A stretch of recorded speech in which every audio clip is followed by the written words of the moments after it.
이제 가정의 달을 맞이하 이제 마치면서 우리 가정에서도 사랑의 방언을 많이 하시기를 축원합니다. 오늘은 성령 강림 주일입니다. 기독교의 대표적인 3대 축일이 바로 성탄절, 부활절과 더불어 성령 강림절입니다. 성령 강림절은 기독교의 대표적인 3대 축일 중에 하루가 됩니다. 성령 강림절이 왜 중요합니까? 성령 강림절로 시작해서 교회가 세워졌다라고 하는 것입니다. 오순절에 마가의 다락방에서 기도하던 120명의 성도들에게 성령이 임하였고 그 이후 신약의 교회가 시작되게 되었습니다. 성령 충만하면 교회가 세워질 줄로 믿습니다. 성령 충만하면 땅끝까지 복음을 전파하게 될 줄로 믿습니다. 제가 한 가지 질문을 하도록 하겠습니다. 여러분은 성령을 받았습니까? 아주 아멘 소리가 좋습니다. 성령 받았습니까? 예, 분명해요. 왜냐하면 고린도전서 12장 3절에 보면 또 성령으로 아니하고는 누구든지 예수를 주시라 할 수 없다고 했기 때문입니다. 우리가 예수님을 구주라고 고백할 수 있는 것은 성령이 아니면 불가능한 것입니다. 그러므로 우리가 예수님을 구주라고 시인하고 예수님을 영접하는 순간 우리 안에는 성령님이 함께 하시는 줄로 믿습니다. 그것을 성령의 내주, 성령님이 내 속에 거주하신다는 뜻입니다. 근데 문제는 충만입니다. 성령님이 내주하시기는 하는데 너무 미약합니다. 그러나 성령님이 차고 넘쳐서 충만한 상태, 그것이 바로 성령 충만입니다. 사랑하는 여러분, 성령의 내주로 만족하지 마시고 성령의 충만으로 발전하고 더 나아가시기를 바랍니다. 성령 충만이 무엇입니까? 첫째, 성령 충만은 성령님의 지배를 받는 상태입니다. 오늘 성경 18절에 보면 술 취하지 말라 이런 방탕한 것이니 오직 성령으로 충만함을 받으라 말씀합니다. 술 취하는 현상, 성령 충만의 그 모습이 닮았다라고 하는 것입니다. 그래서 사도행전 2장에 사도 베드로가 여러 사도들과 함께 성령이 충만하여 예루살렘 사람들에게 복음을 전했는데 하루에 3,000명이 믿고 세례를 받았다라고 했습니다. 기적입니다. 하루에 3,000명이 예수님을 믿었다는 것은 성령의 역사입니다. 그때 많은 사람들이, 믿지 않는 많은 사람들이 그 베드로와 여러 사도들을 보면서 한 말이 바로 그들이 새 술에 취하였도다. 성령 충만한 모습과 술 취한 모습이 닮았던 것입니다. 술 취한 사람은 어떻습니까? 처음에는 사람이 술을 통제하지만 어느 일정 선을 넘어가면 어떻게 되죠? 술이 사람을 지배하고 마는 것입니다. 처음에는 사람이 술을 먹지만 나중에는 술이 사람을 먹는 것이 바로 술 취한 사람들의 모습입니다. 마찬가지입니다. 성령 충만도 우리가 예수 믿으면 처음에는 우리가 성령님을 통제하려고 합니다. 내가 주인이 되어 성령님을 이래라 저래라. 그러나 성령 충만한 상태로 가면 어떻게 되죠? 성령님께 지배를 받고 성령님이 하라는 대로 할 수밖에 없는 상태, 이것이 성령 충만입니다. 내가 성령을 지배하는 것이 아니라 성령님이 나를 지배하는 상태, 이것이 성령 충만한 상태인 것입니다. 그러나 차이점도 있습니다. 술에 지배당하듯이 성령에 지배당하는 것이 비슷한 점이라면 차이점은 성령 충만과 술 취함의 차이는 무엇입니까? 술 취하면 폐가 망신합니다. 존 스토트라고 하는 영국의 유명한 신학자는 말하기를 술 취한 사람은 짐승같이 살고 성령 충만한 사람은 그리스도같이 산다라는 말을 했습니다. 술을 취한 사람들 관찰해 보면 처음에 한두 잔 마시면 양처럼 온순합니다. 좋습니다. 그러나 더 마시면 한 병, 두 병 들어가면 어떻게 되죠? 그러면 사자처럼 난폭해지다가 막 기물을 파손시키고 막 지나가다가 막 문을 차기도 하고 막 그럽니다. 그러다가 더 취하면 그때부터는 원숭이처럼 막 재롱을 피우다가 더 취하면 쓰러져요. 돼지처럼 그냥 그 자리에 누워서 잠잡니다. 그리고 깨어날 때, 야, 보람됐다, 내일 또 술 마시자 하는 분 한 분도 없다는 거예요, 여러분. 예. 어떻게 아느냐? 제가 경험을 안 해봐서 한번 취해 볼까요? 여러분, 취하지 않고도 아는 것이 지혜인 줄로 믿습니다. 나쁜 습관은 안 배우고도 우리가 아는 것이 좋은 줄로 믿습니다. 우리는 절대 술 취하지 말고 성령의 세술에 취하시기를 바랍니다. 성령의 세술에 취하면 나도 살고 남도 살리고 가정도 살리고 교회도 살리고 이 나라도 살릴 줄로 믿습니다. 그러나 술에 취하면 나도 파괴되고 가정도 파괴, 부부관계 파괴, 부모 자식 파괴, 형제관계도 파괴되고 교회 생활도 안 되고 사회생활, 직장도 절대 성공할 수가 없습니다.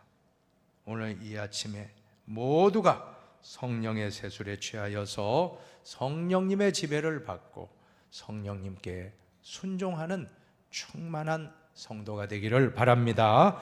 두 번째로, 성령 충만은 내가 노력해서 얻는 것이 아니라 은혜로 부어진다는 사실입니다. 성령 충만을 받으라는 그 헬라어 문법을 보면 수동태입니다. 수동형입니다. 영어로도 보면 be filled with spirit. 스피릿의 그 대문자는 성령님을 가리키거든요. 그냥 소문자면 영인데 대문자로 하면 성령님입니다. 성령님으로 be filled 하면 수동태 아닙니까? 성령님으로 충만을 받으라. 우리말로도 마찬가지로 잘 번역되어 있습니다. 성령으로 충만함을 받으라라고 수동태임을 알 수가 있습니다. 성령 충만은 내가 노력해서, 내가 잘나서, 내가 잘해서 받는 그러한 것이 아니라 성령 충만은 은혜로 부어진다라고 하는 것입니다. 이는 힘으로도 되지 않고 능력으로도 되지 아니하고 오직 나의 영으로 성령으로 된다라고 말씀하지 않습니까?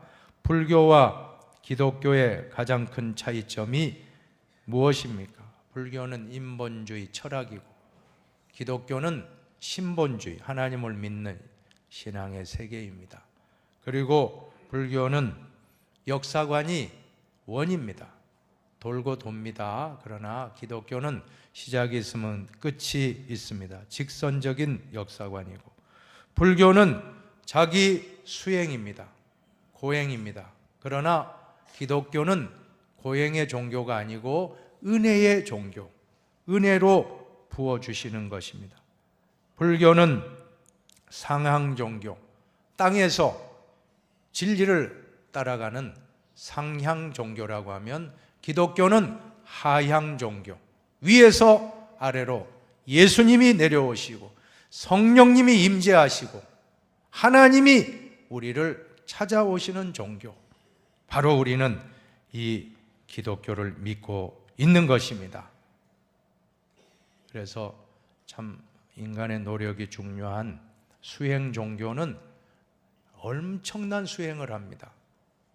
그래서 자기 수행, 성철 스님은 10년 동안 장좌불화를 실천한 것으로 알려집니다. 눕지 않고 앉아서 잠을 잤습니다. 고행하기 위해서. 저는 한 번씩 생각합니다. 야, 내가 목사가 된 게 참 감사하다. 만약에 내가 승려가 됐다면 그 산에 올라가서 잠도 바로 안 자고 저렇게 고행해야만이 최고 고승이 될 수 있습니다. 안 그러면 안 된다라고 하는 것입니다. 왜 그렇게 성철 스님이 그렇게 고행을 하고 수행을 하셨습니까? 그것은 없을 무자, 비우기 위해서. 모든 인간의 문제가 욕심 아닙니까? 이 욕심을 비우고 다 내려놓기 위해서 그렇게 잠도 절제하고 음식도 절제하고 모든 가정도 부부관계도 부부도 인연을 맺지 않고 산속에 들어가서 오직 고행하고 수행하는 게 왜 그래요? 비우기 위해서, 없을 묻자. 그러나 그렇지 않습니다. 아무리 비우려고 해도 비워지지 않는 것이 우리의 욕심입니다. 안목의 정욕, 육신의 정욕, 이생의 자랑이 얼마나 강합니까? 그거는 타락한 인간이 출생하면서부터 우리는 죄를 가지고 태어나는 것입니다. 우리의 힘으로는 안 됩니다. 하나님의 성령이 임해야 될 줄로 믿습니다. 기독교는 비우는 종교가 아니라 채우는 종교인 것입니다. 성령으로 충만을 받아야 할 줄로 믿습니다. 여기에 물컵이 있는데 이 물컵에 주전자로 여러분이 물컵에 물을 따른다고 하면 어떻게 될까요? 그러면 이 물이 차고 넘치는 상태, 이것이 바로 성령 충만과 같습니다. 성령 충만은 영어로 표현하면 오버플로우입니다. 차고 넘치는 겁니다. 흘러 넘치는 것입니다. 우리 속에 있는 이 컵 안에 있는 모든 나쁜 것들이 다 이 안에 들어있다고 생각할 때, 우리 마음이라고 할 때 이 마음을 우리가 스스로 비울 수 있습니까? 못 비웁니다. 그러나 성령님이 임하면 우리 마음의 모든 욕심, 우리 마음의 미움, 우리 마음의 모든 나쁜 생각들이 다 성령 충만을 받으면 다 바깥으로 빠져나갈 줄로 믿습니다. 오늘 다 성령 충만을 받고 돌아가시기를 바랍니다. 세 번째로 성령 충만은 일회성이 아닙니다. 계속 충만을 받아야 한다는 것입니다. 성령 충만 한 번 받고 끝나지 않습니다. 계속 성령 충만을 받지 않으면 우리는 또다시 힘이 빠지고 넘어지고 쓰러질 수밖에 없습니다. 우리가 레스토랑에 가면 음료수를 리필해 주는 거 아마 아실 거예요. 그게 바로 성령의 충만입니다. 리필, 다 마셨으면 끝난 게 아니고 또 채워야 되지 않습니까? 리필하는 게 바로 성령 충만입니다. 리필 받아야 됩니다. 제가 지난번에 한번 면도를 하다가 전기 면도를 하는데 갑자기 이게 끊어져서 딱 아픈 거예요. 그죠? 이게 계속돼야 되는데 건전지가 떨어졌는지 배터리가 나가니까 더 작동을 하지 않으니 얼마나 답답합니까? 그러면 바로 꽂고 콘센트에 전기를 충전을 받으면 그 다음부터는 이 면도기가 작동합니다. 우리가 하루 동안 직장 끝나고 오면 제일 먼저 하는 일이 무엇입니까? 휴대폰을 제일 먼저 충전해야만이 스마트폰도 다음날 기능을 수행할 수가 있는 것입니다. 우리도 성령 충만을 받지 아니하면 직분을 감당할 수가 없습니다. 오늘 이 자리에 나와서 주님께 예배드리고 말씀을 공급받고 기도를 공급받고 찬송을 공급받고 하나님의 사랑을 공급받고 능력을 공급받고 한 주간 동안 세상에 나가서 승리하시기를 바랍니다. 성령 충만은 과거가 아니라 현재인 것입니다. 과거에 아무리 내가 성령 충만 받았다 할지라도 지금 충만 받지 아니하면 안 됩니다. 성령 충만은 미래가 아닙니다. 지금입니다. 현재입니다. 오늘 이 시간 충만 받으시기를 바랍니다. 나중에 내가 돈 좀 벌고 내가 여유 있으면 충만 받죠. 지금은 그저 성령님 내 안에 계신 것으로 만족합니다. 여러분 그런 생각 갖지 마시고 오늘 주님의 성전에 와서 말씀 듣고 기도하는 가운데 성령 충만을 다 받으시기를 바랍니다. 이제 가장 중요한 네 번째, 성령 충만한 사람은 반드시 성령의 열매를 맺는다는 것입니다. 갈라디아서 5장 말씀을 다 같이 읽어보겠습니다.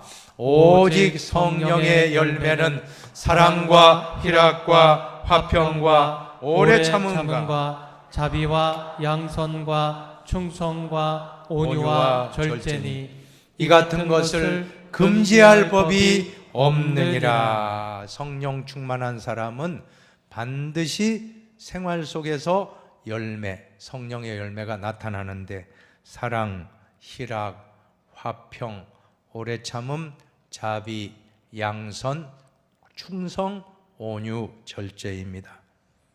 이 9가지 열매를 한마디로 현대적으로 해석하자면 EQ가, 감성지수가 매우 높은 사람.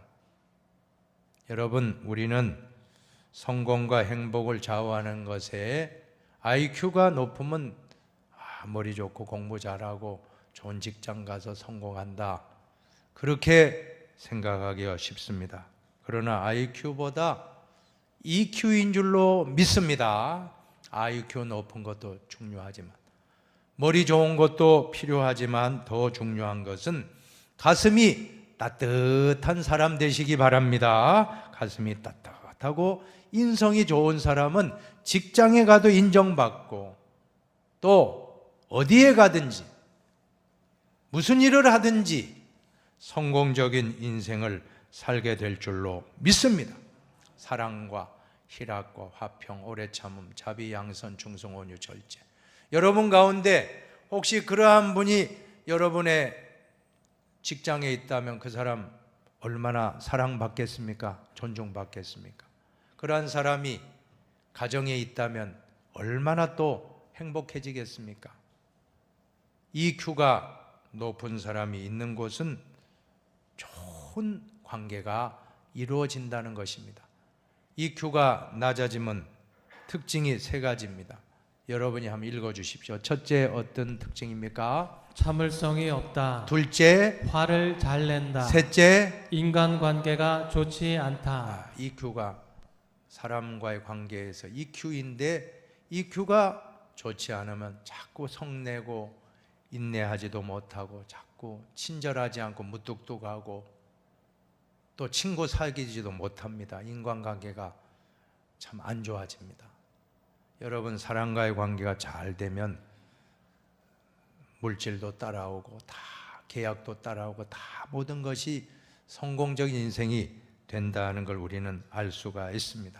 그래서 IQ 너무 따지지 마시고 EQ는 바로 성령의 9가지 열매 다 있다라고 믿고, 자, 한마디로 성령의 9가지 열매를 요약하면 예수님의 성품입니다. 예수님의 성품인 줄로 믿습니다. 예수님의 성품 닮아서 여러분이 보는 눈도 예수의 눈으로 바라보고, 여러분이 말하는 입도 예수의 언어로 말하고, 여러분의 가슴도 예수의 심장, 손도 예수의 손, 발도 예수의 발 되면 얼마나 좋은 열매를 맺겠습니까? 바로 이것을 신학적으로 성화라고 부릅니다. 쉽게 말하면 예수님을 닮아가는 것이 바로 성화입니다. 예수님을 닮기 위해서는 성령 충만을 받으시기 바랍니다. 성령 충만 받고 또 예수님의 성품 닮아 EQ가 높은 삶을 우리가 살아간다면, 그래서 그런 사람은 목회를 하면 목회에 성공하고, 그런 분이 사업을 하면 사업에 성공하고, 그분이 직장 생활하면 직장 생활을 잘하고, 가정에 가면 가정이 다 화목하게 될 줄로 믿습니다. 좋은 성품, 그것이 성령의 열매인 줄로 믿습니다.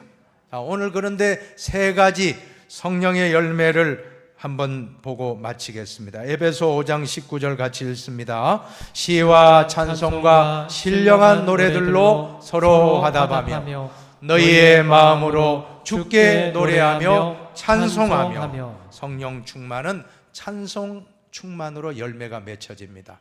또 20절에 보면 범사의 우리 주 예수 그리스도 이름으로 항상 아버지 하나님께 어떻게 해요? 감사하며. 성령 충만한 사람은 원망 불평이 사라지고 감사하게 됩니다.